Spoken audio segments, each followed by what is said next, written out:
Hi friends, నేను మీ వెంకటనారాయణ. ఈరోజు నేను ఒక కొత్త విషయం గురించి మీ అందరికీ కూడా ఎక్స్‌ప్లెయిన్ చేయడం కోసం మీ దగ్గరికి వచ్చాను. అదేంటంటే, ఆంధ్రప్రదేశ్ కూటమి ప్రభుత్వం స్త్రీలకు అందించినటువంటి ఒక గొప్ప పథకం.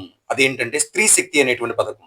దానిలో భాగంగా ఆంధ్రప్రదేశ్ రోడ్డు రవాణా సంస్థ ఏదైతే ఉందో, అంటే ఆర్టీసీ బస్సుల్లో రాష్ట్రమంతా కూడా ప్రయాణించేటువంటి సౌకర్యం ఆడవాళ్ళకి మాత్రం ఏర్పాటు చేయడం అనేటువంటిది జరిగింది. దీనిలో భాగంగా మరి బాలికలు గాని, స్త్రీలు గాని, ట్రాన్స్‌జెండర్స్ కానీ వీళ్ళందరూ కూడా ఆ యొక్క ఆర్టీసీ బస్సులో ప్రయాణం చేయవచ్చు. ఈ ప్రయాణం చేసేటువంటి క్రమంలో కొంతమంది స్త్రీలకి కొన్ని చిన్న చిన్న సందేహాలున్నాయి. ఆ సందేహాలు ఏంటంటే, అసలు మేము ఏ బస్సులో ఎక్కాలి? ఏ బస్సులో ఎక్కకూడదు? ఏ బస్సులో ఎక్కితే ఫ్రీ? ఏ బస్సులో ఎక్కితే ఫ్రీ కాదు? అనేటువంటి విషయం.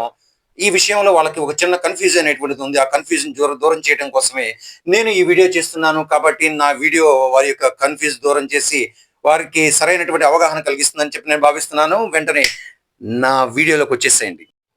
Hi friends. ఆంధ్రప్రదేశ్ ప్రభుత్వం అనగా కూటమి ప్రభుత్వం స్త్రీ శక్తి పథకం కింద ఆర్టీసీ బస్సుల్లో ప్రయాణం చేసేటువంటి సౌకర్యాన్ని స్త్రీలకు కల్పించింది. మరి దీనిలో భాగంగా ఏ బస్సులో ప్రయాణించాలంటే ముఖ్యంగా ఆర్డినరీ బస్ చూస్తున్నారు కదా! ఆర్డినరీ బస్ అండి ఇది. తర్వాత అల్ట్రా పల్లె వెలుగు, తర్వాత సిటీ ఆర్డినరీ, తరువాత ఎక్స్‌ప్రెస్, ఆ తరువాత మెట్రో ఎక్స్‌ప్రెస్ ఈ బస్సుల్లో ప్రయాణించాలి.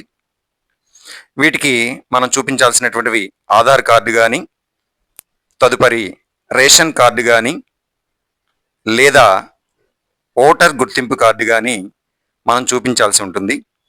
Thank you friends. మీకు ఈ వీడియో నచ్చితే లైక్ చేయండి, కామెంట్ చేయండి, షేర్ చేయండి, సబ్స్క్రైబ్ చేసుకోండి. దయచేసి